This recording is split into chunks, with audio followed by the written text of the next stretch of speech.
Welcome back to the Utopias podcast. We got a special one based on a live event that I did with quite famous and inspiring science fiction author, activist, and journalist. Here I'm talking about Cory Doctorow, who is a major advocate for digital rights, someone who's fought against surveillance, and is an author very connected to the cyberpunk tradition, which in many ways is sort of warning us, but also alerting us to where tech may go and where in many cases it has gone. So this is a pretty fun conversation that I had with Cory live in May of 2025, where we discuss some of his books, where we discuss how to find hope amidst many emergencies and challenges we face, including climate change. And Cory's latest book is called The Internet Con: How to Seize the Means of Computation, a big tech disassembly manual.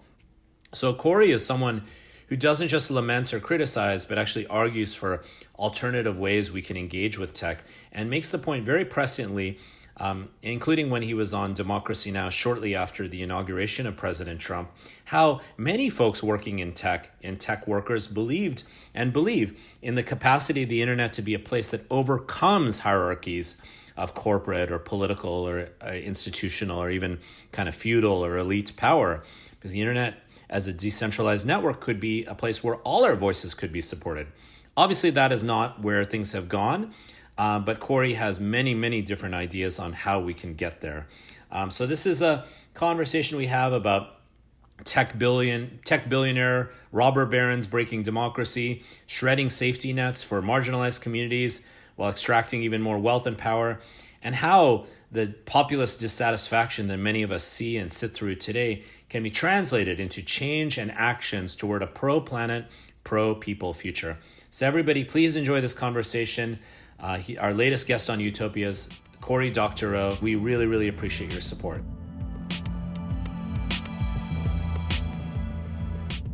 So what we're gonna do is just a few questions that I got some of these question ideas from many of you. So I'm just gonna ask Cory a few questions to get us started, and then we're gonna move to everybody having a conversation. All right, Cory. So there's this genre called cyberpunk. Not everyone's heard of it at this point, but you are a well-established figure within that space, and I would just want to ask you, like, your story. How did you become a sci-fi author? And do you see your books, as you've described, as warnings or events to be celebrated? Because I saw you say that when you were on Democracy Now! That many folks in the big tech world, including Mr. Elon Musk, actually saw your books as this is the way things should go. Imagine everybody seeing a Black Mirror episode and thinking, this is the way things should go. A warning, not a suggestion, as we put it. So thank you. Hello, nice to be here. And Ramesh, thank you for that wonderful introduction. So I grew up in Toronto, like all the best Americans. I'm Canadian. And Toronto in the 80s had the closest thing, I think, that anywhere in the world has ever had to formal apprenticeships for science fiction writers. And it was all because of one woman. There was a woman called Judith Merrill, who had been married to a science fiction writer called Frederick Pohl. Judy was a science fiction writer as well. She was an editor and a critic.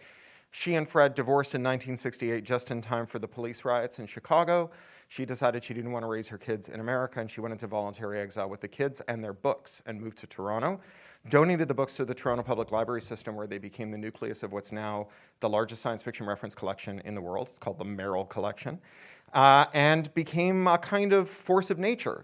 So I grew up in a political household. My folks knew her through political circles, but also when my mom was in teacher's college and my dad was home with my baby brother and I, we would watch her introducing Doctor Who every week on public television. And she was this kind of gray-haired, squinty, tough old broad who was a chain smoker and had a gravelly voice.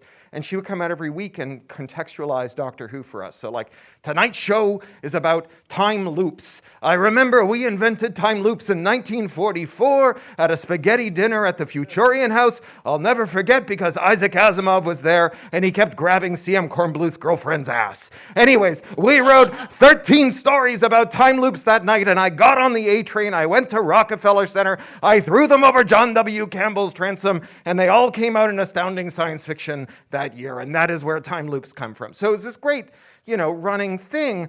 And then when I was about 10 years old, we visited her library, and she came out and she said, she was the writer in residence. She said, hey, students, it was a class trip. If any of you write stories, you can bring them to me and I'll help you make them better. So I had a subway pass. I was going down there, bringing her stories, which is it's like having Wayne Gretzky help you work on your slap shot, which I'm assured is a good hockey reference. I'm not much of a hockey fan. I don't even know how many baskets you have to score to get a hole-in-one. But and then I went to work in the science fiction bookstore in Toronto, Baka Books, which is the oldest science fiction bookstore in the world. It turned out that was started by a fan who she basically bullied into starting a science fiction bookstore. The first magazine that ever published one of my stories was founded by some more fans who she bullied into starting a science fiction magazine. The first anthology I ever edited was in a series that she started, the Tesseract series, Canadian science fiction things. And she used to have this movable feast, this thing called Toronto Hydra, where every 6 weeks you get together in someone's house and throw in a couple of bucks for beer and hang out as all the writers, editors, critics, filmmakers, TV people, costumers, and everyone all together. And so I don't think anywhere before or since has ever had anything closer to like a formal apprenticeship for becoming a science fiction writer. It was incredibly lucky because careers in the arts are so hit or miss, and there's rarely anything like a path through it. It's always a lot of survivorship bias, right? Where a million people try a million things and one or two of them luck out, but it's like attributing that to like talent or vision is like attributing a special kind of foresight to the bacteria that happens to be next to the place where you get a paper cut and successfully gives you necrotizing fasciitis, right? That wasn't like an insightful bacterium. It was just in the right place at the right time, It's also like, when as a sci-fi author and sci-fi writer, do you feel like sci-fi is important as a way to help us conceive of the present and the future? Yeah, so I think that some people, including unfortunately some science fiction writers, think of science fiction as a predictive literature, which is a really depressing idea, right? Because if the future is predictable, then it's running on rails and there's no room for human agency. If the future is predictable, we don't have to get out of bed because it's just going to arrive. Optimism and pessimism are just fatalism. The future will get better no matter what we do, or the future will get worse no matter what we do. Like what we do matters, right? And I think that at its best, that's what science fiction is. Science fiction is a way of contesting the social relations around gadgets, right? It's, secondarily about imagining and describing gadgets, but primarily about challenging the idea that there's some kind of teleological inevitability that once you have the automobile, you will have car suburbs and you will have, all the things that are attendant on automobiles, and not that they couldn't be in some other way configured and used.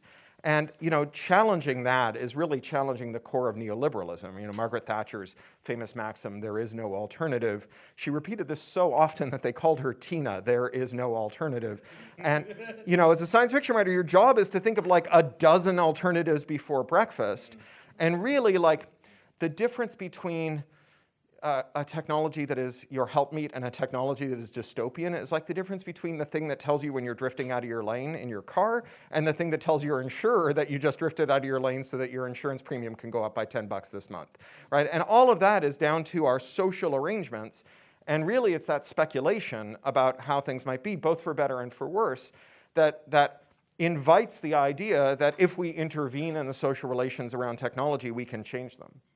And who are some of your favorite science fiction writers or cyberpunk writers / also text like films or things that you think can... Such a long list. Or a few that you think we should all pay attention to that can help us now? Yeah, look, the originals are still great. Bruce Sterling, Pat Cadigan, William Gibson, and so on. They were writing amazing things. They continue to write amazing things. Bruce Sterling is writing incredible things about Caldwell, the mobile maker, and about what his method of construction says about design and technology. He's gotten extremely weird living in Ibiza and being a grandfather. My favorite science fiction movie, is Brazil, the Terry Gilliam movie. I once had the chance to meet him and tell him that, and he said, I've made movies since. And I realized, that's got to be a little depressing to have someone say their favorite movie is one that you made 20 years ago when you've made 15 movies since. But, I guess, so there's just randomly some good books I've read recently. So Ruth Anna Emrys wrote a terrific novel called A Half-Built Garden that is a kind of rewilding story. Emrys is Emerys. It's a really, really good novel I write lots of book reviews. Unfortunately, the thing that happens when I write a review is it goes directly out of my head because I know it's stored safely in a database. And so calling it up without using my cognitive prosthesis, which is the search engine for my blog, becomes very hard. So I'm sorry, I can't do better than that at the moment. No. This is a great list of stuff that we can at least start paying attention to. So you've also had a couple run-ins, and I know you described one with Elon Musk on Democracy Now! Related to some of the work you've done. I'm wondering if you could share anything about that with not just him, but just in general. Yeah, I mean, the Musk thing was, he called me an enemy of humanity at one point because I told him he had bad ideas about science fiction. Specifically, I said that this writer he claimed to idolize, Ian Banks, who was a socialist labor activist, was the origin of his vision for the future. And I said, I knew Ian. Ian died of cancer a few years ago. I knew Ian. He was an ardent trade unionist. You're under investigation by the National Labor Review Board. And I don't think it's fair to say that you were in the mold of Ian Banks. And he said, well, I've read Ian Banks's culture novels, and I don't see any unions in those. And I said, well, they are set 10,000 years in the future in which spaceships the size of planets with 10 trillion people living on them, piloted by galactic-scale superintelligences that can move at 100 times the speed of light, are populating the galaxy.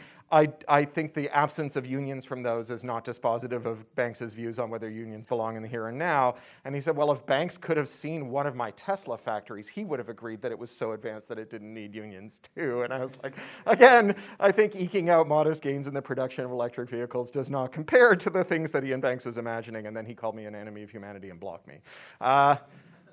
Which was very funny. Objectively, a very thin-skinned man. I guess, I've had lots of run-ins, and the ones that kind of get under my skin or that I give the most thought to relate to information politics, and which is a thing that's intimately bound up with science fiction, and also with science fiction writing, because science fiction fans, as you might imagine, are quite technological. And so, some of the first run-ins over things like copyright and the internet really came up out of science fiction, where science fiction, it's one of the reasons it's been a very daring literature historically is it's been unregarded or under-regarded in the same way that, say, romance novels have been. And so you could do things that were dangerous and people wouldn't take it seriously. Famously, Rod Serling did The Twilight Zone as a series of socialist parables during and after the McCarthy hearings because he could do them as science fiction, but he couldn't do them as direct commentary. And so, science fiction is full of fans who really are interested in technology. And when the internet came along, because science fiction is so ephemeral, a lot of the most beloved books in the field were long out of print. And these fans started bringing them back. They were literally retyping them and putting them on the internet. And science fiction writers, to their eternal lack of credit, mostly lost their shit and just went nuts and was like, this is going to destroy us. We're on a collision course with, the end of the arts as we know it. And the thing is that this was going on at the moment in which publishing was undergoing the most extreme consolidation that it had ever faced.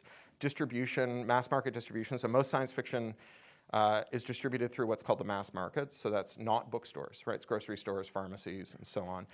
Those spinner racks that you see. When Reagan ended enforcement of something called the Robertson-Patman Act, which is an act that bans discriminatory pricing that favors large firms, and Walmart, Costco, and other large big box stores took over American retail, the mass market collapsed because it used to be that every town would have several pharmacies and grocery stores and so on, and now it's just Walmart and Costco. We went from 300 national and regional mass market distributors to 3, and currently it's 1. Right? And so this was the most important thing happening to science fiction and more broadly to publishing at the time. Right?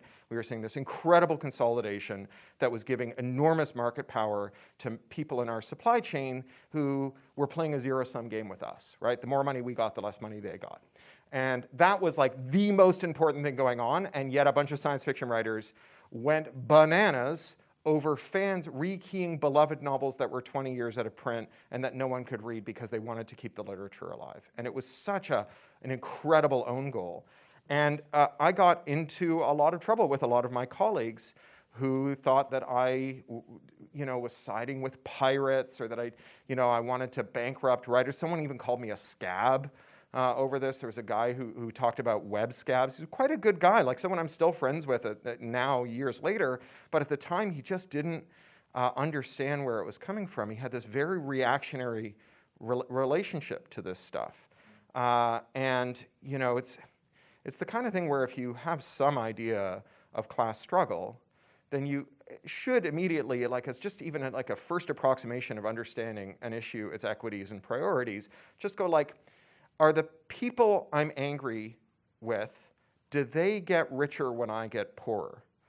And are the people who are most angry with them, like my publisher, do they get richer when I get poorer? Oh wait, my publisher does get richer when I get poorer. Maybe my publisher's not on my side.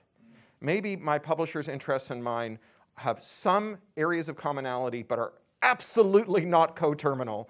And maybe I should be thinking about which side of the struggle I want to be on, because ultimately you can have publishing, you can have a science fiction field with writers and readers, and if you take the readers out, you don't have a science fiction field anymore. Publishers are somewhat optional in that arrangement. They do important work, but if you got rid of all the publishers, you could still have science fiction. If you got rid of all the readers, you wouldn't. And so clearly we are class allies in that struggle.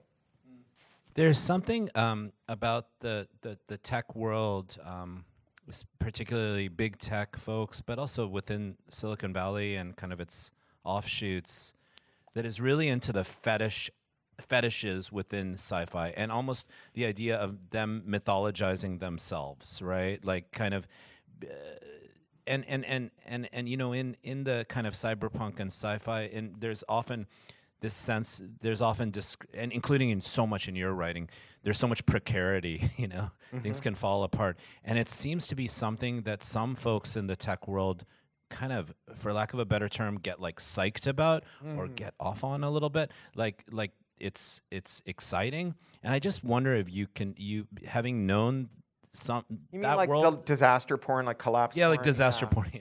Yeah. So, you know, I'm sometimes called a dystopian writer because a lot of my fiction has what I think of as dystopian furniture, right? It's like it's got a dystopian setting, a world in which things have gone terribly awry. But I don't think that makes you dystopian, right? I think that the idea that things might fall apart, it's not dystopian at all. It's more like a kind of prudent way of thinking about the world. You know, people who think that nothing will break, they're reckless, right? That's the approach that says, oh, why would we need lifeboats on the Titanic? It's unsinkable, right? So imagining that things might break down doesn't make you dystopian. I think what makes you dystopian is the idea that when things break down, that they can't be restarted. That, you know, we are a historical accident as a civilization that doesn't, you know, get up every morning and figure out, you know, how to eat each other, and that. You know, in the state of nature, we are Hobbesian. We are in this blip, and when the blip ends, we will all just turn on each other. That's dystopian, right? So when the machine stops, we will lose the art of starting it again, the way we forgot how to build pyramids without power tools, and we'll just lose civilization. And I think to write stories about things going wrong and people putting them right again, which is, you know, my most, you know, so-called dystopian fiction, is about worlds where things have gone terribly wrong and people are figuring out how to put them together again, is a hopeful literature. And I think that, you know, science fiction is a pulp literature, for better and for worse. I quite like pulp literature. Pulp literature, one of the things that defines it is it puts plot forward. And so if you're trying to like put plot forward, you know, canonically there are these two plots are described with very gendered language, man versus man and man versus nature. And if you're a science fiction writer hoping to like really milk the plot, you might get a twofer and say man versus nature versus man, and imagine that like after the tsunami knocks your house down, your neighbor will come over and eat you, right? And there's a lot of science fiction that gets some cheap thrills out of that stuff. But, you know, one of the things that I believe as a literary matter and as a social matter is that it is far more tragic and dramatic to imagine people who love each other and are trying to make things good, disagreeing in fundamental ways and not being able to agree, right? That like, it's one thing to like lose or win an argument with someone you don't respect at all, but like the only thing worse than losing an argument to your racist uncle at Thanksgiving is winning the argument and then not being able to have a family gathering again, right? And so people who love each other, who fundamentally can't agree, are really the most dramatic scene that there is. And a lot of my work is grounded in this idea that the machine stops, people of goodwill try to put it back together again, and one of the most important sources of adversity they face is the fact that even though they love each other and they have the same goal, they foundationally disagree and cannot agree on how to start the machine again. There's definitely some of that I've seen in your writing. Yeah. One thing that's I think so important and unique that in my understanding of you and your work, Cory, is how you've been a writer writing these sci-fi fiction, and you've also written a lot of nonfiction. But all the while, you've been working on kind of digital rights, anti-surveillance, information politics, information policy, and specifically with the very important Electronic Frontier Foundation that we've mentioned already. So I want to ask you about that kind of working in the sphere of rights and policy and civil rights and all of this. While being, also a fiction writer primarily, but also, and how do these two kind of work together for you? Sure. Well, I mean, I think that there's a useful policy job you can do by writing fiction, because a lot of policy questions are really abstract, right? And so making them concrete, making people sort of feel them as opposed to just kind of understanding them as a very abstract thing can be a really productive way of doing work. But also, I without wanting to be like too arsey about it, I think I am an artist, right? Writing novels is an art form, and so people who do it are artists.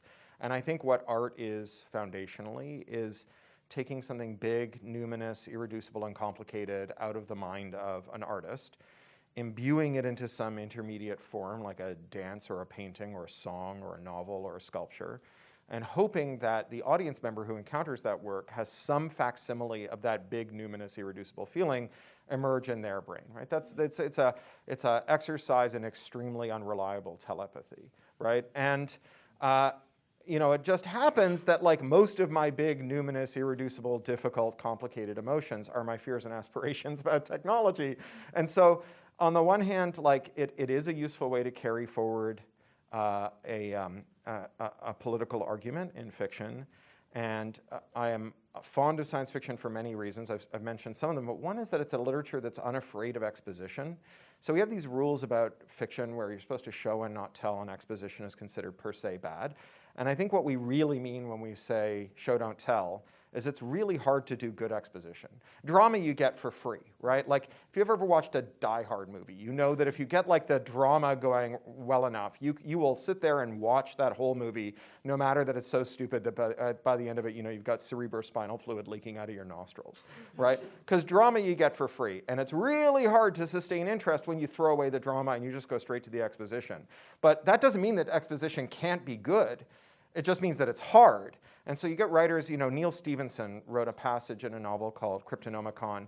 It's a 6,300 word section that describes someone eating a bowl of Captain Crunch cereal. And it is so fucking good that I would read a whole trilogy based on it.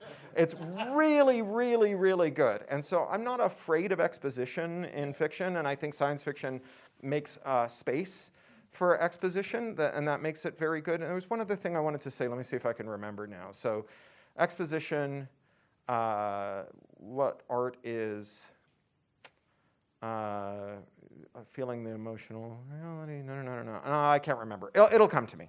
It will definitely come, and it's one is like just picking up on that, Cory. It's you've spoken about this for years, written about this for years.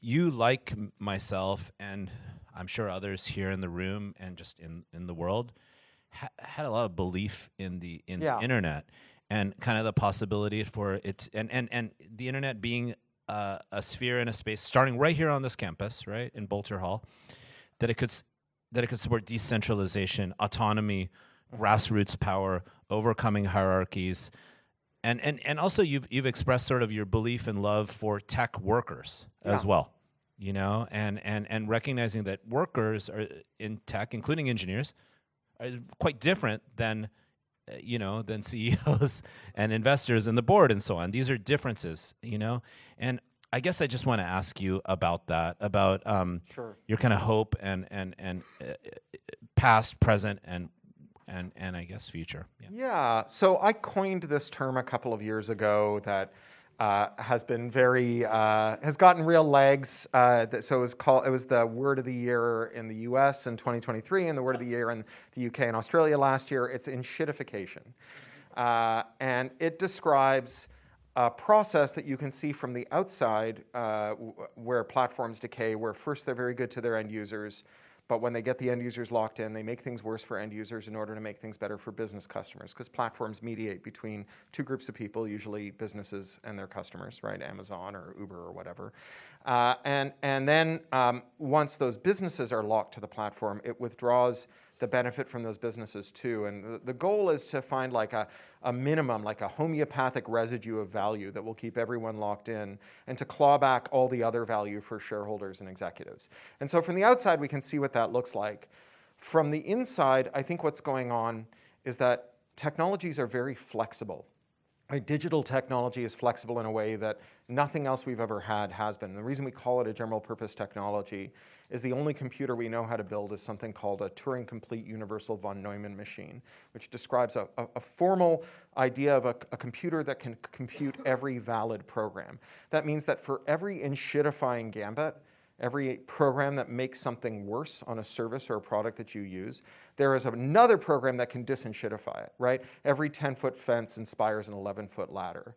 And what we've seen over the last 25 years is a collapse in the constraints that stopped companies from enshittifying their products. So it's not that the people who ran these companies 25 years ago were good and now they've been replaced by bad people, or in the case of like say Mark Zuckerberg, where it's the same person across time that he, something bad happened to him and he became worse. If you've read Careless People, which is the memoir of Sarah Wynne Williams, who ran global relations for Facebook, and who violated her NDA to describe what she saw working for Zuckerberg. And Facebook has gotten an injunction prohibiting her from discussing the book, but it's still out there. It's a very good book. You'll know that Mark Zuckerberg was a fucking creep from day one. I mean, Facebook is a service that was founded in Mark Zuckerberg's Harvard dorm room so that he could non-consensually rate the fuckability of undergraduates, right? That was arguably its high watermark. It got worse after that, right?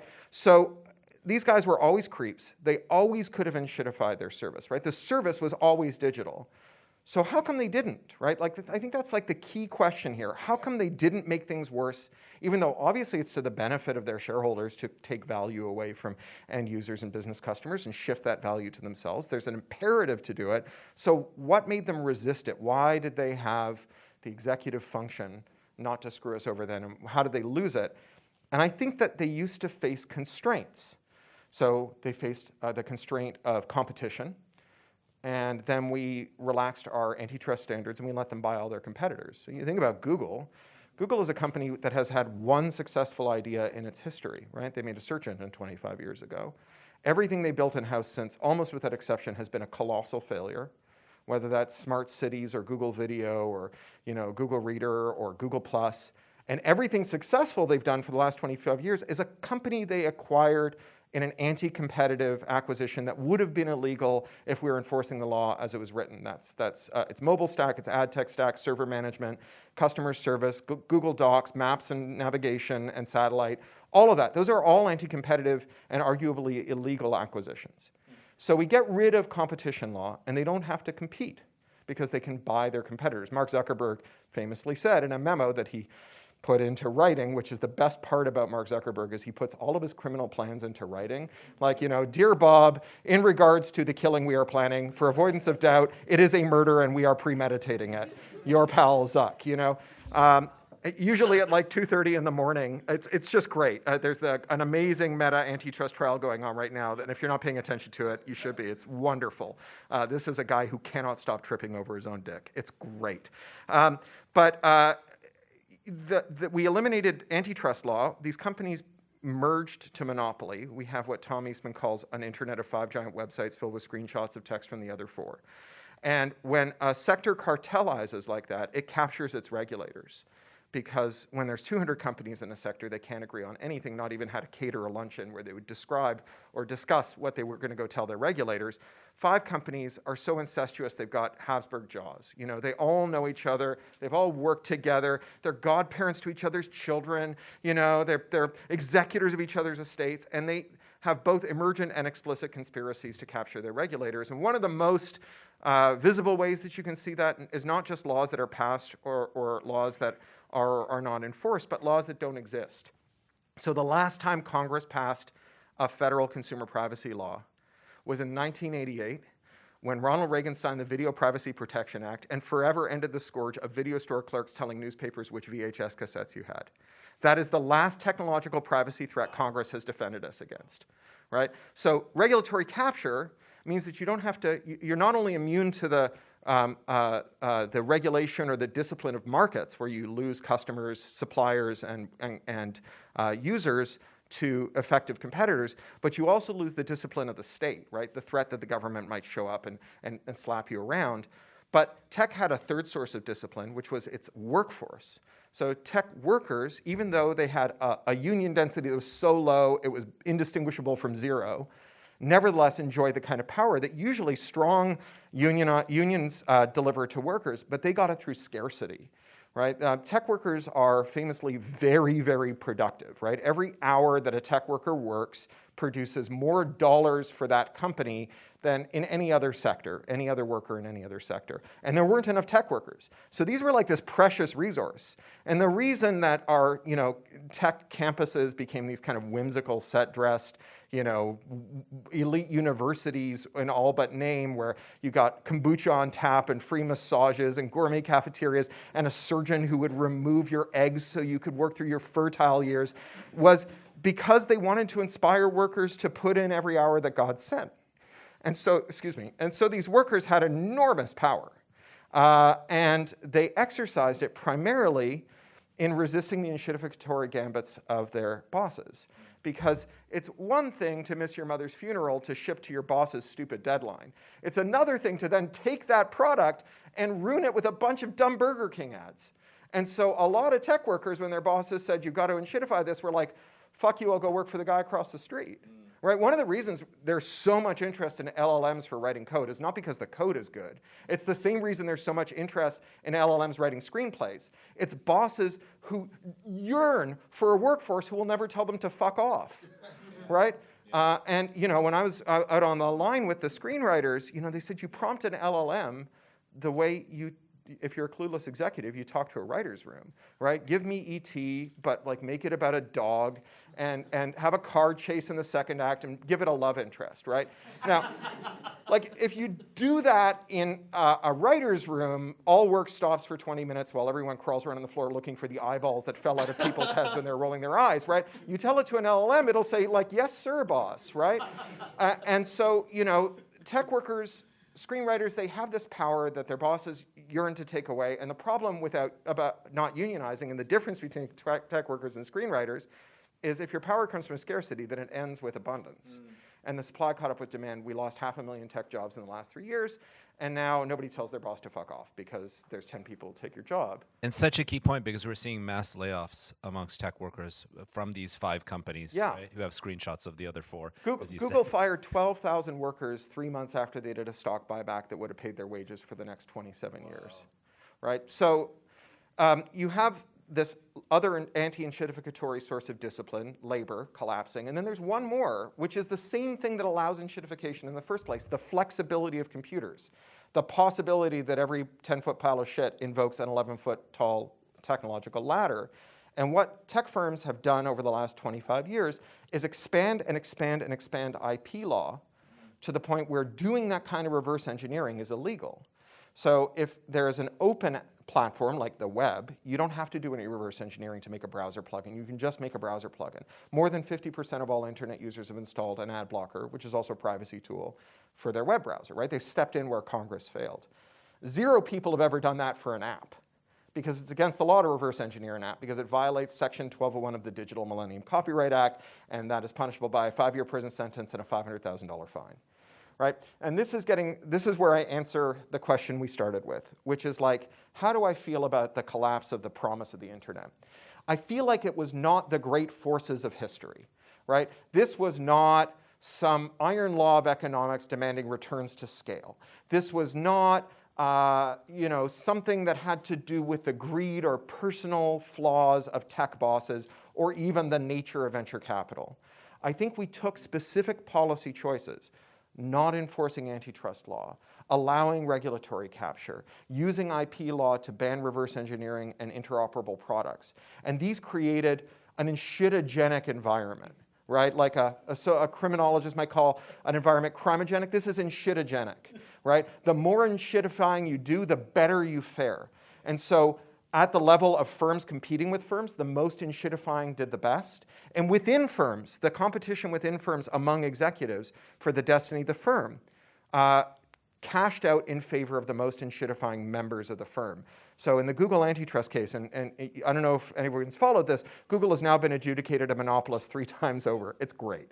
You'll love to see it. And in the first of those cases, which was the search case, there was evidence introduced, internal memos from Google, about a struggle within departments at Google between a guy called Prabhakar Raghavan, who was the head of revenue.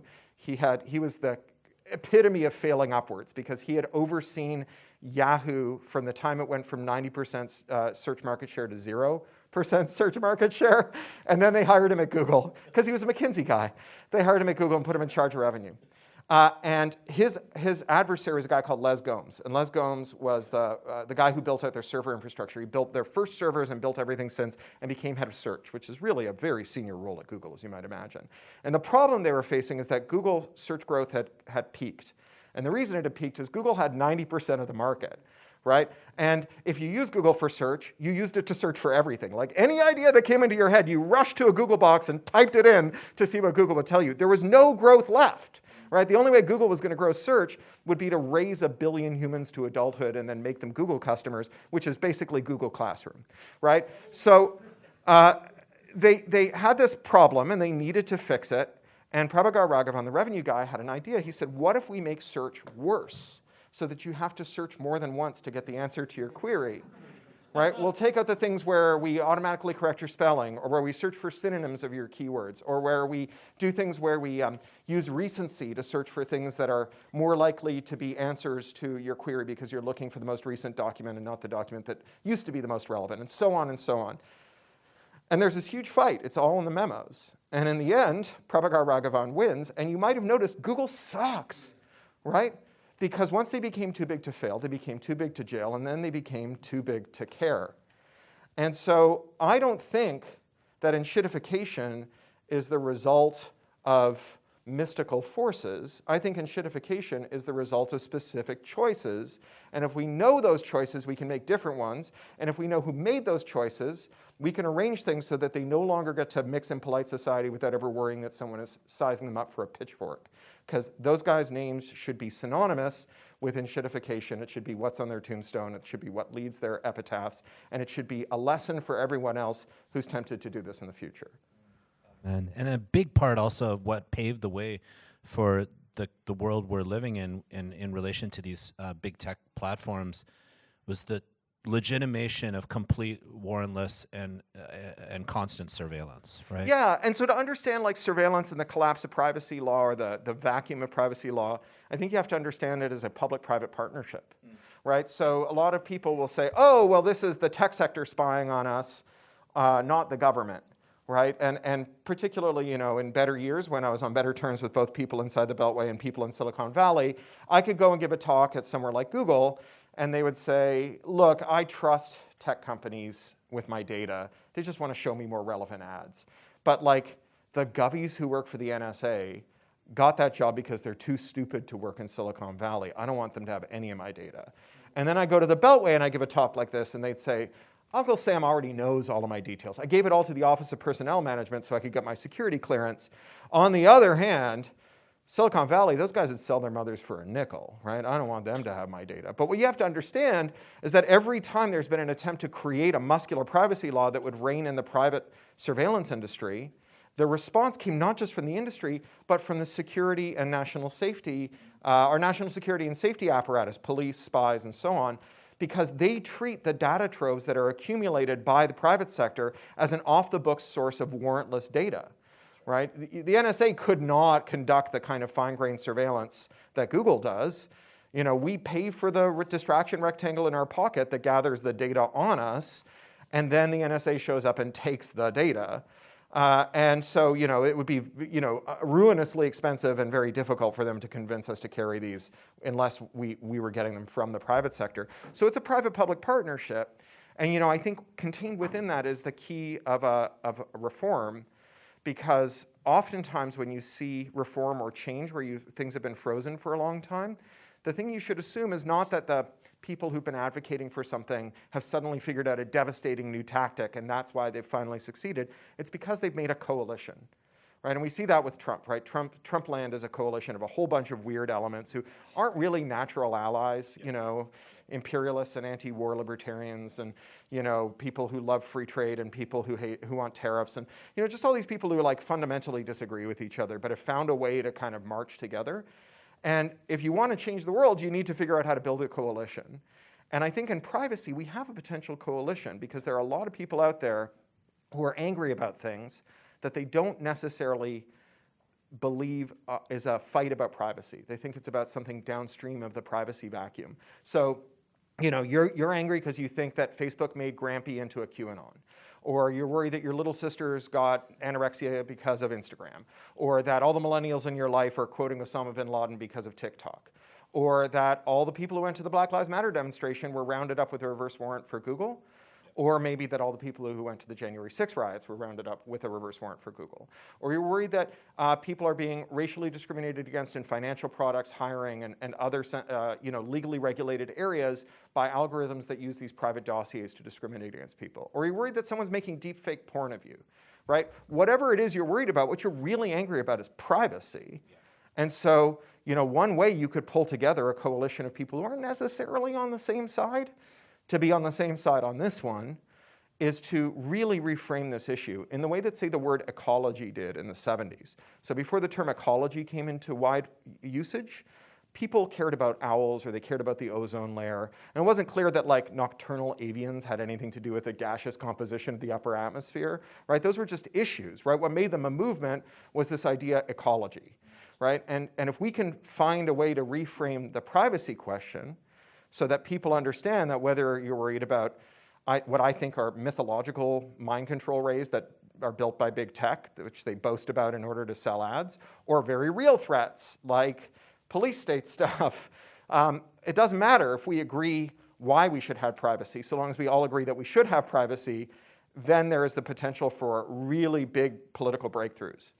And a couple thoughts on that also is part of what we can do is not take this world that we see around us as something that's universal or natural. And it's something I actually think about when I was a graduate student. I was at the MIT Media Lab, you know, which was full of problems in my experience. Mm-hmm. I'm a research affiliate there still. Are you? Well, our director, Nicholas Negroponte, remember, brother of John Negroponte, U.S. ambassador to Iraq, worth noting, and war criminal. But definitely, I'm with the Iraq War. But what I remember Nicholas saying one time was he was describing the quite silly, in my opinion, one laptop per child project, and he said, this is going to be the only light that people in these poor places in the world will ever have in their home, and Google will be the first word they learn. And that was sort of stated as some sort of natural thing, you know, kind of like, you know, like learning to speak or say words is something like, oh, that's beautiful. That's what we all do as organisms. And I also kind of noted the way in which this has become routinized and sort of, again, naturalized, dating back to the Obama administration and possibly before as well. You would know this better than I, Cory. I remember during the Obama administration, there was a revolving door between Google and the White House. And this isn't even about singling out Google as much as talking about how things that are socially constructed, historically contingent, have become naturalized, where we think of them as universal and natural, even mythological, But this is a very, very recent story. Just curious if you have any. Yeah, no, I think that's entirely right. I mean, I back to there is an alternative, right? That the greatest trick that they can play on you is to make you assume that there's no way to change things. You know, there is no alternative. It's a demand dressed up as an observation, right? There is no alternative means stop trying to think of alternatives. Once you start thinking of alternatives, it gets remarkably easy. It turns out there are a lot of potential alternatives. And last question I want to ask you, and then I think we should just open it up so we have a nice conversation. We'll have I think about a half hour, Jasmine, which is awesome. Okay, so I want to ask you, it's kind of a two-part question. First, about the Electronic Frontier Foundation, what they're doing, what stuff you're up to or we're up to, and how can we learn about that and other organizations as well, so we kind of have some breaths of fresh air. Actually, I'll just ask you about that, and then I'm going to ask you about Doge. So Electronic Frontier Foundation, it's, I think, depending on how you measure, the oldest or the second oldest group that talks about tech policy from a human rights or a civil rights perspective. And we're over 30 years old. Our first case was a case that established that the police can't read your email without a warrant. And our second big case was the case that established that the civilians could have access to working cryptography that police couldn't break. That cryptography couldn't be treated as a munition by the NSA, and that it should be given to civilians. So that's kind of where we cut our teeth. These days, I've been with them now for 23 and a half years. These days, we are more than 100 people. When I joined, we were 6. I don't know all the things we do anymore because there's too many of us, and I work remotely here in Burbank, and the office is in San Francisco. But we do a lot of international work now. We have 2 people in Latin America, and 2 people in Europe who work on those briefs. And we have big litigation shop. So we were the first people to sue Elon Musk and Doge over privacy violations related to federal workers. We were also the first people to sue the NSA over internet mass surveillance. In 2006, retired AT&T technician named Mark Klein, who just died this year, came into our office in San Francisco with a folder full of grubby papers. And he said, when I worked for AT&T, they had me build a secret room in the Folsom Street Switching Center and put a beam splitter in our fiber line so that the NSA could illegally spy on the whole internet. And we weren't sure if he was a crazy person, but he was telling the truth. And 7 years later, when Ed Snowden leaked so much of the NSA information to journalists, the thing that inspired him to do it was watching the head of the NSA lie about this to Congress. He saw the head of the NSA lie about Mark Klein's evidence to Congress because there were congressional hearings for Mark's revelations. And he was like, oh, there's no way to work inside the system. My boss just lied to Congress. I'm going to have to go outside. So that's something we've been involved with, those privacy questions all along. In terms of how to get involved with EFF, EFF.org is our domain. But we also have this thing called the Electronic Frontiers Alliance, EFA, and we have a couple of full-time activists whose job is to act as coordinators and organizers among local community groups that work on issues of their own. And I believe there is at least one at UCLA. There might be 2 even. I should have prepared for this and known what it was coming here. I'm sorry, it just slipped my mind to do it. But if you look up Electronic Frontiers Alliance, there are local groups that you can get involved with. And EFF, we're not the boss of them. We just do things like help people who've had a success in one place counsel people who are fighting similar fights elsewhere. So for example, we've promulgated a bunch of really successful local ordinances that ban local cops from acquiring new surveillance technology without public notice and comment. And without ongoing transparency into the use, including things like facial recognition, license plate cameras, and so on. And those are all local groups that have done it. We've successfully replicated that to many cities. So that's how I would get involved. And in terms of what I'm doing with them, I mentioned that there's this law that bans reverse engineering, Section 1201 of the Digital Millennium Copyright Act. And it was passed in 1998. And it was then the #1 priority of the US Trade Representative to get all of America's trading partners to pass identical laws. And so all over the world, you have nearly identical versions of this law, and it stops America's trading partners from jailbreaking American technology. So you can't jailbreak an iPhone in Canada so that it has a Canadian app store, which means that if you're a Canadian software author and you sell something to a Canadian software user, every $1 that you get takes a round trip through Cupertino and comes back 30 cents lighter, right? And the quid pro quo for this was Canada would get free trade with the US without tariffs. Well, funny thing happened on the way to 2025. That's not operative anymore. It will never be operative again. Even if we get rid of the tariffs now, there will never be a time when people believe that there is a stable tariff-free environment that warrants that kind of intrusion into domestic policy. And so this is the moment, right? Rather than doing retaliatory tariffs where like Canadians slap a 25% tariff on everything we buy from America, which just makes everything we buy 25% more expensive, which is a very funny way to punish America. It's like punching yourself in the face really hard and hoping your downstairs neighbor says, ouch, right? We could just get rid of this law, right? And it would let us do all kinds of crazy things, like we could jailbreak printers and crush HP's racket. Because HP knows that the government will back up its attempts to shut down anyone who jailbreaks a printer so you can install third-party ink in it, they've raised the price of ink to $10,000 a gallon. It is the most expensive fluid you can buy as a civilian. You print your homework and grocery lists with colored water that costs more than the semen of a Kentucky Derby winner, right? So there is an opportunity there for Canada to go after it, and not just that, but every domain in which this is used. And in particular, one company that's very vulnerable to this is Tesla, because Tesla's incredible price-to-earnings ratio is grounded in the recurring revenue streams they get from software subscriptions and software upgrades. Yeah. And so Canadian mechanics could offer that at a single price, all the upgrades, all the subscriptions, give none of it to Elon Musk. And getting angry about Elon Musk's Nazi salute is all well and good, but that guy likes the attention, right? If you cause his share price to collapse, you will kick him straight in the dongle, right? I think that there is an upside to moving fast and breaking things that is waiting to be recovered, because there are some things that need breaking, right? If those things belong to billionaires, we should break them with great enthusiasm. And so I think we have this historic moment. I've been campaigning in Europe and the UK and in Canada and elsewhere. I was just in New Zealand about considering a repeal of these anti-circumvention laws and using that as the primary vehicle for tariff response, attacking the highest margin lines of business of the most profitable companies in the S&P 500, and attacking the CEOs of the companies who sat behind Trump on the dais during the inauguration, rather than, tariffing soybeans, which just hurts some farmer in a state that begins and ends with a vowel who did nothing to you, right? And so this is, I think, a real opportunity. I think we're closer to it than we've been in 25 years.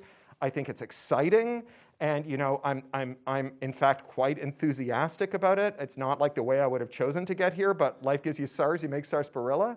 And if Steve Bannon can call himself a right-wing Leninist, then I can be a leftist who embraced the theory of Milton Friedman, right? That you shouldn't let a crisis go to waste, that in times of crisis, ideas move from the periphery to the center in an eye blink, and take advantage of the crisis when it arises. This is our crisis. We don't have an oil crisis, but we have a global Trump crisis. It'd be a shame to let it go to waste. So I'm a left-wing Friedmanite.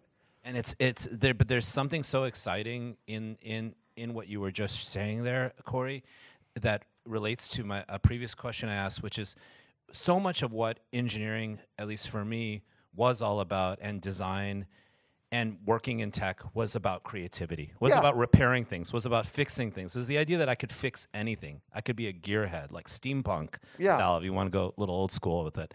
And that is actually reviving what creativity in engineering is all about.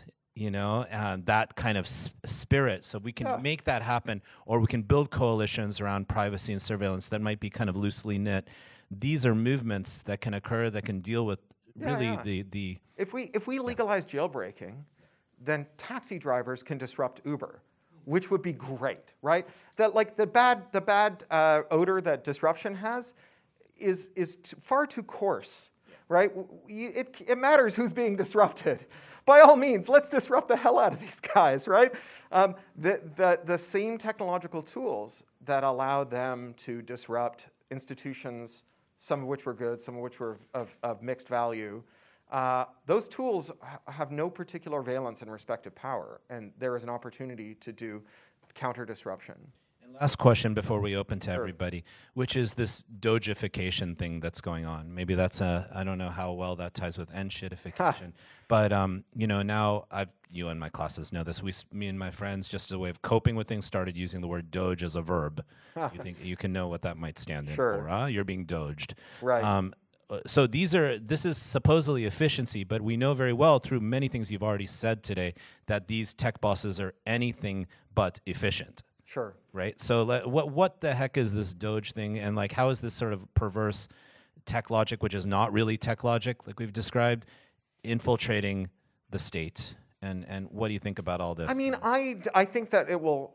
The definitive account of what's going on with Doge has yet to be written, and to what extent the beliefs of Musk and his broccoli-haired brown shirts are sincere, and that they think that if they replace all of the government with a chatbot, it will be good, and to what extent they don't care, and to what extent they have an ulterior motive. I mean, I'm not the first person to observe that if you campaign on the idea that governments are inefficient and wasteful, and then you govern in a way that is inefficient and wasteful, you just prove your point, right? That you are, and in fact, if you have offered yourself as the solution to government inefficiency and waste, then the more inefficient and wasteful government is while you're presiding over it, the more people will see the need to have you continue and stay the course and double down on your work. After all, everyone can see how wasteful and inefficient government is.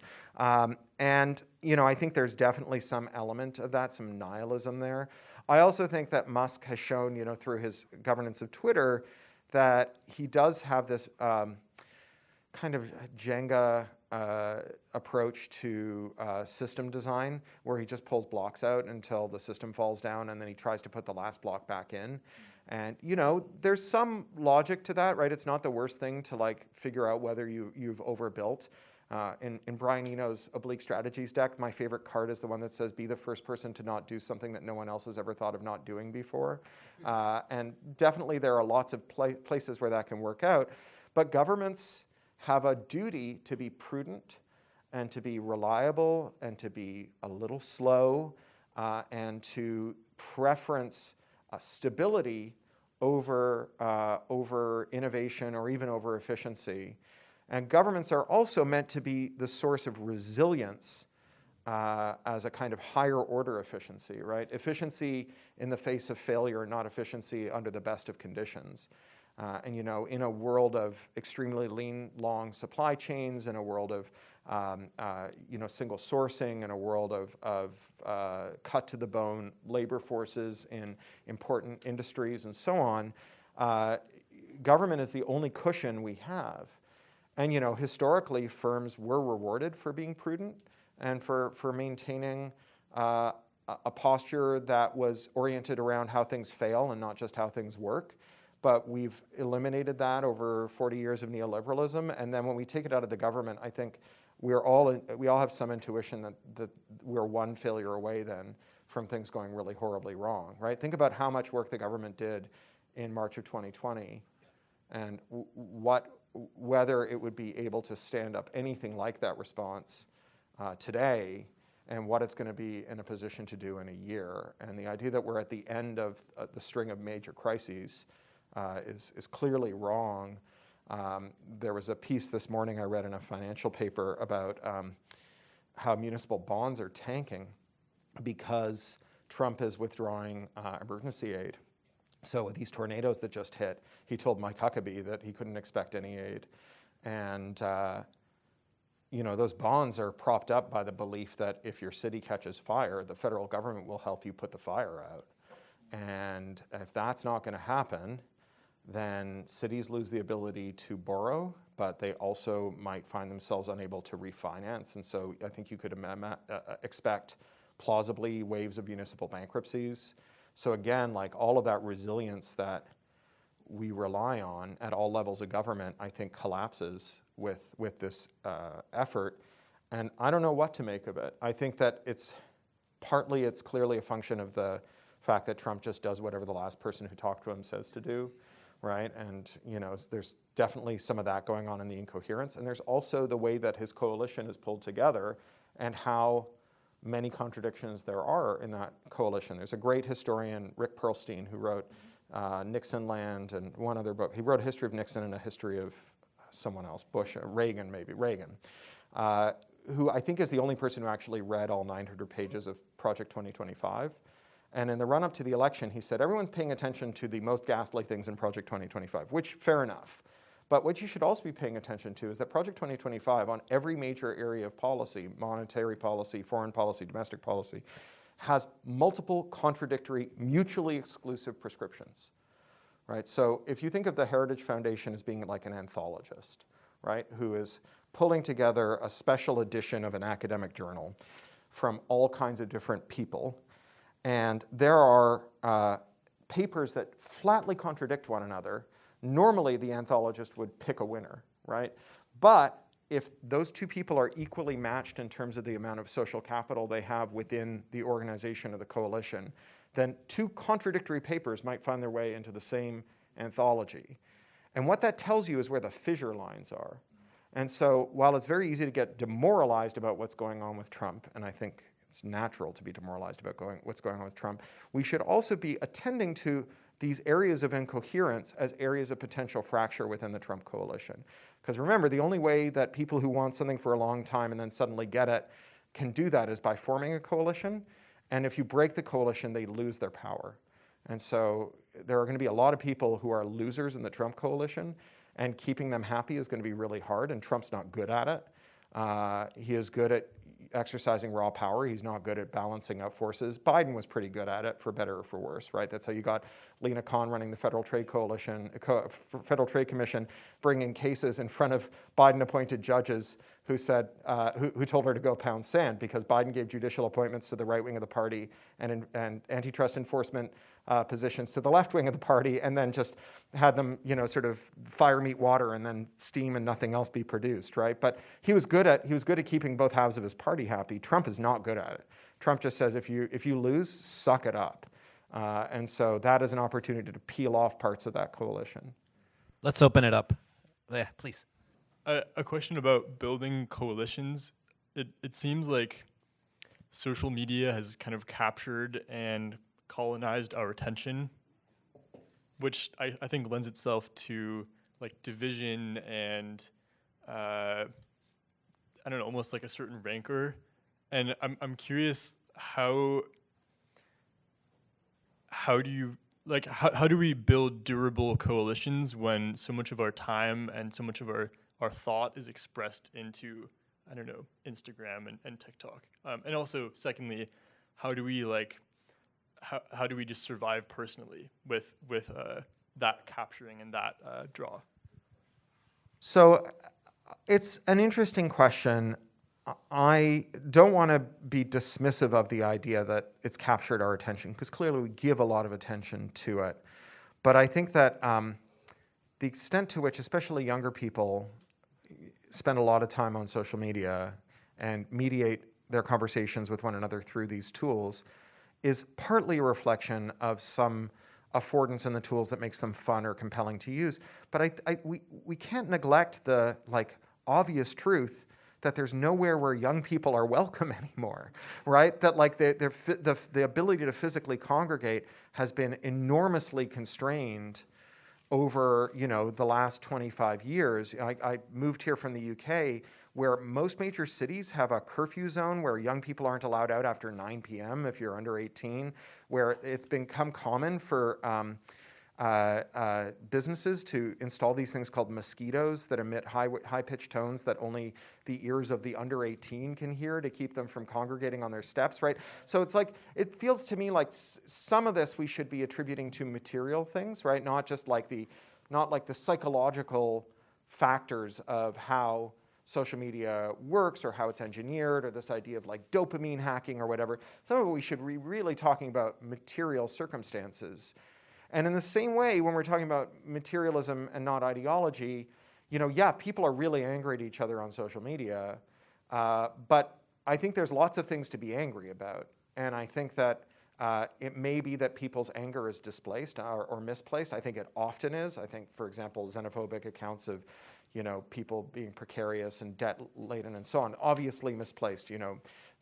No undocumented immigrant ever took your job, your boss gave them that job, right? And there's only one person you should be angry at in that world, and that's your boss, right? And so, but the anger is real, right? The actual things that make people angry are real. And so I just would preface these remarks by saying, let's not give too much credit to the tech companies' accounts of what they do, right? The tech companies want to tell you that they've made something addictive and compelling and that can change your mind because they sell ads. right? And there's the Lee Vinsel at Virginia Tech, the STS scholar. He's coined this term critahype, which is where you repeat the claims of a firm as though they were true without interrogating them. So like they run around going, I'm an evil dopamine hacking wizard. And you go, look at this evil dopamine hacking wizard. And then they go to an advertising client and they say, you want to know why you should pay a 40% premium to advertise on Facebook? Well, I don't know if you've heard, but my critics will tell you I'm an evil dopamine hacking wizard, right? So like let's just sort of take their claims with a grain of skepticism. And it leaves intact this important question, which is what are the good tactics for organizing online? Well, I think that it's definitely the case that these algorithmic feeds that users have no control over have the capability to shape discourse, but not by bypassing your critical faculties or whatever, right? Just by like not showing you things that might be salient to you. You know, in the same way that like if you just rely on Google to be right, and you know, when anything that shows up in the answer box in Google you assume is probably true, and you Google how long is the Brooklyn Bridge and it gives you the wrong answer, Google didn't like brainwash you, right? They just tricked you, right? And so there's a lot of trickery going on with this social media. There are new social media platforms emerging, right? The two big ones being Mastodon and Blue Sky. And Mastodon explicitly has this portability where you can move from one platform to another without losing your followers or the people who follow you, or the people you follow rather. And it's just like one click and you export your data, and one click and you import it, so you can move from one to the other. It's like calling up Verizon and saying, I'm switching to T-Mobile, and then they give you a number, and you give that to T-Mobile, and your phone just cuts over. And no one even knows, right? It'd be weird to answer the phone and go like, hey, Bob, you'll never guess, I'm on T-Mobile now, right? Like, it doesn't matter. So we have that possibility, which on the one hand, you would hope would discipline people who run servers, right? Because they'd be worried about losing you. But also because, like, you're not going to lose money betting on the foolishness and cupidity of tech bros. Even if it fails to discipline them, you could go somewhere else. Blue Sky claims that they're about to do this. They've made some progress recently, which I'm very excited by. They're several years late in delivering it, and I think that's quite worrisome, but they claim they've got it. And Blue Sky has this thing called composable moderation, where you choose the algorithms and you can design an algorithm, and it's really just drag and drop to do it. What's really interesting about this is that when you combine this with portability, right, with being able to use other servers, then you get into this situation where users have an extraordinary amount of control. So Turkey just ordered Blue Sky to start suppressing posts from the opposition leader who's just been jailed in I don't remember if it was Ankara or in Istanbul. The way that Blue Sky works is they automatically opt you into a filter of things that are blocked in whatever region you're in, but you can opt out of that. And so everyone in Turkey who hasn't opted out of the Turkey filter doesn't see these posts, but everyone who does can. And if Blue Sky were pressurized by the Turkish government to take that feature away, when and if they finally roll out this portability, you could go to a Blue Sky compatible server, which would allow you to participate as a first-class citizen in Blue Sky that wouldn't be regulated in this way. And so there's a kind of resilience there. And I don't think that there's anything about being on a group server or being part of a group network that's mediated by digital systems that is bad for organizing. I think it is good for organizing to have a space, right? I cut my teeth riding a bicycle around Toronto in the winter with a bucket of wheat paste and a pile of flyers trying to get people out to demonstrations, right? Like there's definitely something about digital tools that really advances the material work of organizing, right? Especially across borders and so on. And so I think that like it's very hard to imagine doing this with Facebook or Twitter as they exist today. There are new social media platforms organized around a resilience to the things that make that have made Facebook and Twitter so bad. And there's also a global movement to regulate Twitter and Facebook. And a lot of that regulatory energy is currently oriented around making them use their power more wisely. So in Canada, we had this thing called the harmful content law. There's also one in the UK that's just passed very controversially. And there are laws about moderating to remove things that are, I think, objectively bad, gendered harassment and so on. But those laws basically say to these social media platforms, you must have power and use it, right? You have to understand everything that every one of your users is doing you have to observe it, and then you have to interdict the stuff that's no good. And I think that there's another current in regulation. So in the Digital Markets Act in Europe, we see it. And in various bills that have been proposed in the US, we've seen it, that will require them to enable this kind of federation where you could have multiple servers. You could leave Facebook, go to Blue Sky, but continue to communicate with the people you left on Facebook. And these are in opposition to each other, right? You can't, on the one hand, require firms to surrender their power and also require them to have and use their power. We've got to kind of choose one. And we spent 20 years trying to make the platforms behave better, and it's been a failure. And I think what we need to orient our regulatory energy towards is making them surrender their power so that if you face harassment on a server, you can leave. Because that is the worst thing about harassment on a server. It's not someone calling you names. It's someone calling you names in an environment where if you leave it, you lose family, or the people in your rare disease support group, or your customers, or your audience, or some group of people who really matter to you. And so you have to choose between the people you love and your own emotional and psychological well-being. And if we remove that, the harassment's still bad, right? But it's not nearly as bad if you can just go somewhere else, pick up where you left off, but have a much better world. I think that we should not be afraid to learn from the online right. We often talk about the online right existing in shadowy corners of the internet, like 8chan and 8kun and so on. And we call these shadowy corners, but what we mean by them is they're social spaces on the internet that Mark Zuckerberg doesn't set the rules for. I think it's very weird that the only people who get to have those spaces are Nazis, right? It'd be great if the rest of us could have those spaces too. And so, having more shadowy corners is good. And again, like being attuned to things that will make shadowy corners harder to build is really important.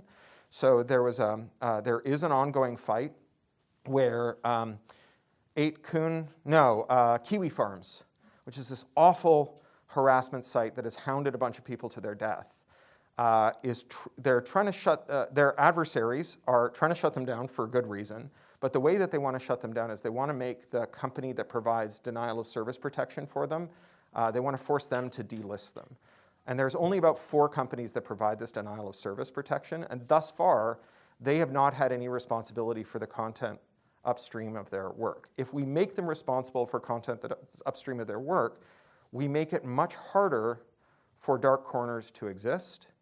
And that's not to say that Kiwi Farm should exist, but it is to say that we should be careful if we set a policy that then requires firms to vet who they provide protection to, because they are going to, what history shows, is that they are going to take anyone controversial and they'll say, okay, you're excluded out, right? This is what happened with Sesta Fosto, where we took away the protection from liability for people who host sex trafficking content.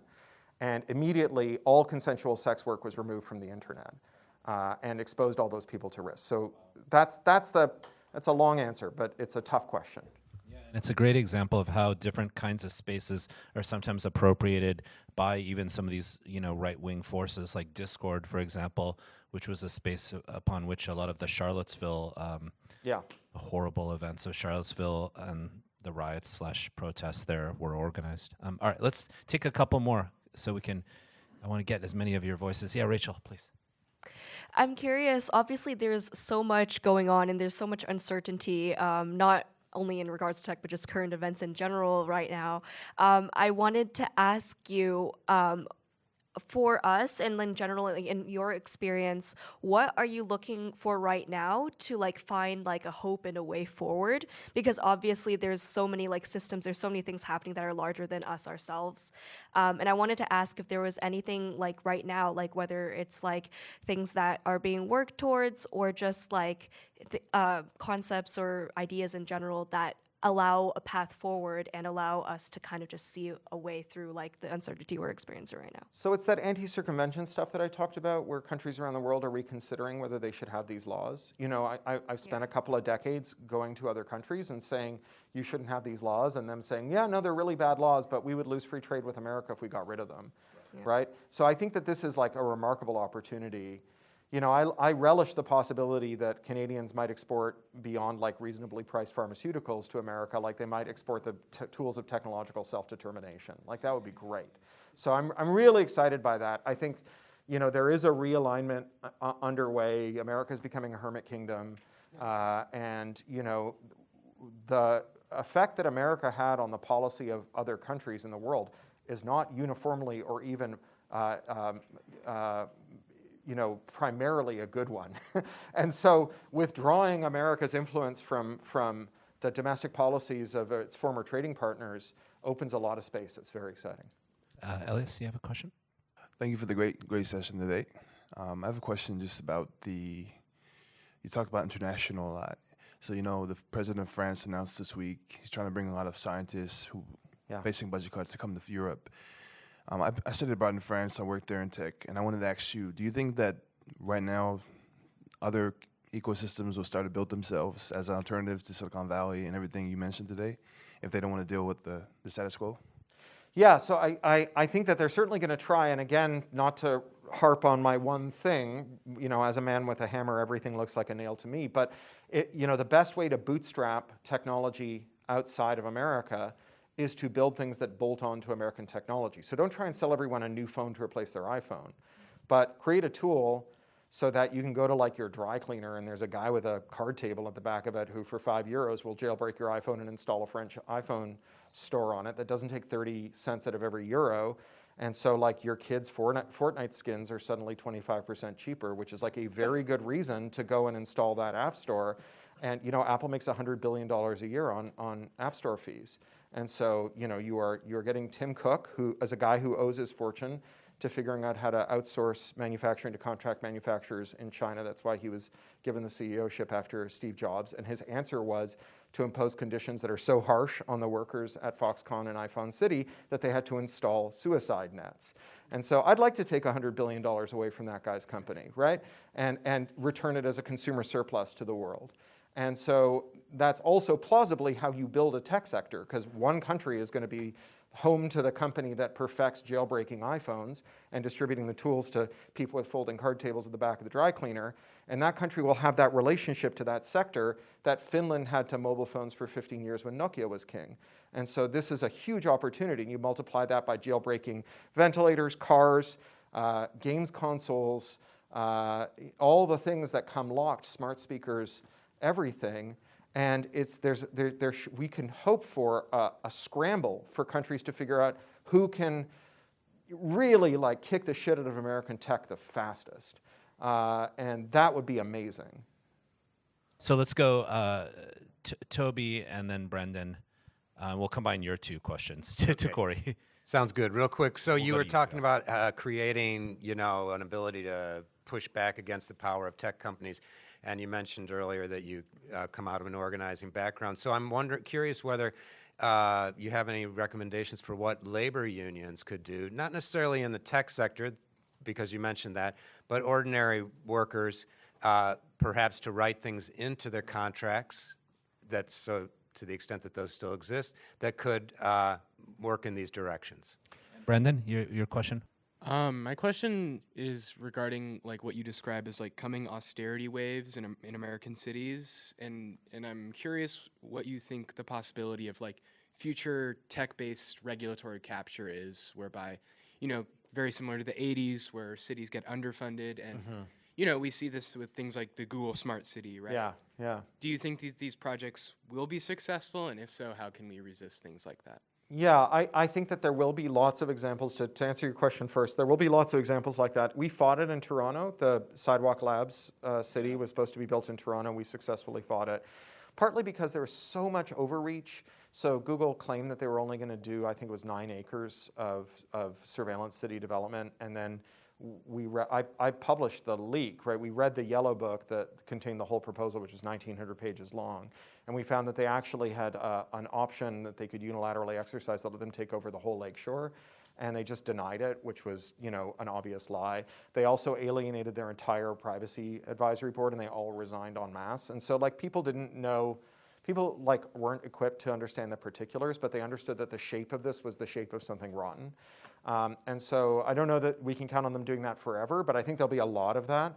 I do think city councils are filled with credulous dolts who buy technology that's stupid and bad, especially cops, right? The cops are like the biggest. Cops buy dowsing rods from tech companies. Literally, there were dowsing rods sold to the U.S. military to find explosives in Iraq. They bought $50 million worth of dowsing rods that people got their legs blown off relying on these things too. It's terrible. So yeah, I think there'll be a lot of bad procurement. Luckily, I think the one thing that, again, learning from the far right, one thing the far right has shown us is that municipal government is actually really easy to intervene in, right? Those boards are like not accustomed to having anyone show up. Just showing up can actually make a big difference.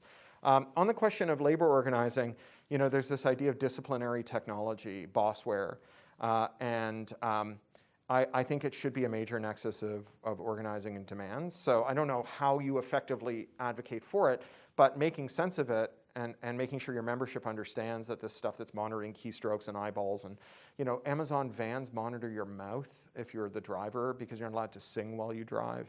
So I've got a facial recognition camera that if they thinks you're singing, it rats you out to your boss.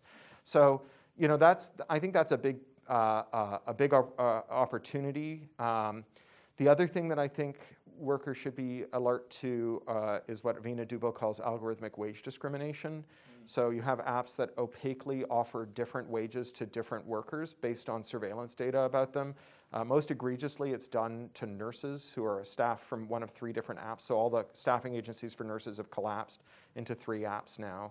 And the apps buy the data from a data broker on the nurse's finance. And if they are carrying a lot of overdue or large amounts of credit card debt, they're offered a lower wage on the thesis that people who are more financially desperate will accept a lower wage. So, being tuned into that.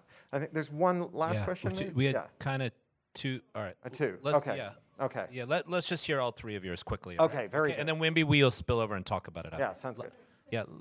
Quickly, and then we'll go to you, and then we'll go to you. I've been in the professor's class 6-7 years ago, and I said the same thing about Facebook. And I remember, if you remember, I dared everyone to walk out and not use Facebook. You can do deconstruction. You can do a large-scale, boycotting, because there are other ways. There are emails, Zooms, text messages, WhatsApp, which is now taken over again. But social media is not the only way. So this idea that I understand where you're coming from, where people can lose their community, but then if everybody walks together, I think it's possible. One. Second, is there any link between today's Pope being American and the power of Vatican controlling or not controlling or balancing the evil or at all that? If it's not, that's fine. Commenting on the papacy is above my pay grade, but while the mic is being passed, I'll just say you're right, but switching costs and coordination costs are real. They're well understood by economists, and anything we can do as a policy matter to lower the switching costs and lower the coordination costs cuts in favor of the kind of exodus you're describing. Yeah, so besides policy reforms, do you put hope on these new technologies, like, for example, blockchain for, more information justice? Because, for example, Messenger, right? Like you're have a centralized entity that's able to observe what's on Messenger.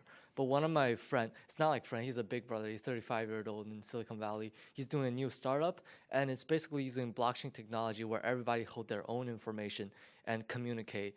Like the function is still like messaging each other, but sure. There's a different technology. Do you put hope on those? Okay, and then the last question there, and then I'll answer them both.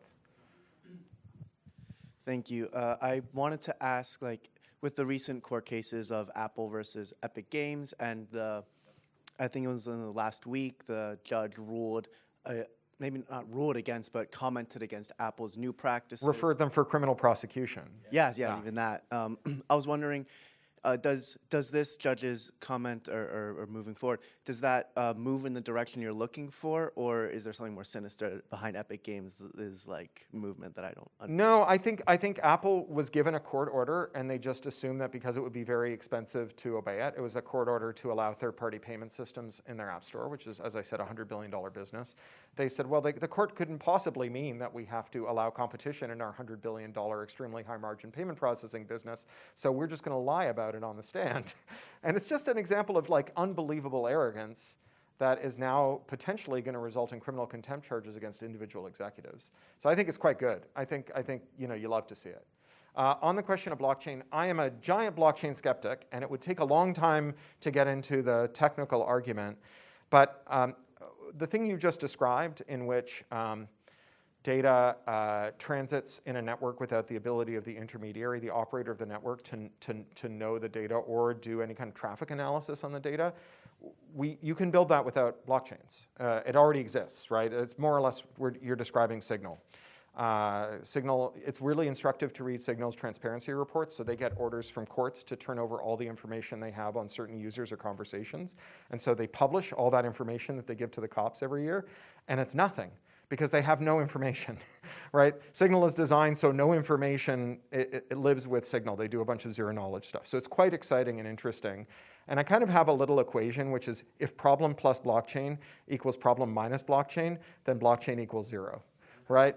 And oftentimes with blockchain systems, you see blockchain stepping in a way where it's hard to articulate apart from adding the blockchain where you've done anything good. So like DAOs, right? These distributed autonomous organizations that are supposed to allow people to algorithmically vote using the zero trust system on how to both raise money and spend money, as well as other things. And one of the most famous DAOs was Constitution DAO. So they raised $20 million to buy the US Constitution, a copy of the US Constitution. And the idea was that they had come up with this trustless way to raise a ton of money and then go bid at Sotheby's and so on. But if you actually break that down into the individual steps, they did raise $20 million on this DAO that was fully decentralized, blah, blah, blah, blah, blah. And then they just gave the $20 million to a dude who went to Sotheby's with a paddle, right? So if you're willing to trust some dude with the $20 million at the end of this process, why couldn't that dude just run the vote on like a PHP BBS, right? Like, what did you get from using a blockchain to run the governance piece if the actual mobilization of the governance decision rests in one person whom you totally trust and have no recourse in the event that he screws you, right? So you might as well just let that guy run it, in which case you could have like avoided burning a whole rainforest and done this in a much simpler fashion, right? So I think that if you actually look at some of the things that DAO advocates have come up with, like quadratic voting and so on, there's some really interesting governance ideas in there, none of which require blockchains. And so, and there are also blockchain-based systems that aren't trustless blockchains, right? So a blockchain where you say, okay, well, we're going to have 75 independent entities all maintain the blockchain together. Each of them are going to try, there has to be consensus among those 75 entities, as opposed to like everyone in the world can run the blockchain. That gets you 99.99999% of the trustlessness that the blockchain gets you with 1/10,000,000th of the energy expenditure and complexity. And so I think that, you know, that the promise of distributed blockchains has been largely shown to be false. The actual distribution of mining and decision-making capability, governance capability, both in proof of work and in proof of stake chains, is concentrated into an incredibly small number of hands. They're not quite as concentrated as Visa, but not much more concentrated than Visa, you know. And meanwhile, they're just a lot less efficient. They're not even all that good for money laundering, you know, like because it's a public ledger, you know. And so like even the stuff where I'm like, there's lots of instances where I think money laundering is fine, right? Like if you're trying to get you know, if you're someone from like the Persian diaspora and you're trying to get money to your family in Iran, it's fine, right? I don't care, right? I just don't think it's very good for that. So, you know, I'm a giant blockchain skeptic. If you want to read good, incisive criticism of blockchain, there's a woman called Molly White who writes a blog called Web3 is Going Just Great. And my favorite fact about Molly, I had lunch with her a couple of years ago, and she said, you know, she's a Wikipedian. She said, you know, I'm a bit skeptical about copyright, so I have these mixed views because I'm about to take over my great-grandfather's literary estate. I said, oh, did he write like a memoir or something? And she said, no, I'm Molly White. My great-grandfather was E.B. White. Oh, yeah. So the best blockchain critic in the world is fueled by the Charlotte's Web money. Yeah, Charlotte's Web. And elements of style. Thank you so much, Cory. Cool. Everybody, Thank please you. give Cory a big hand.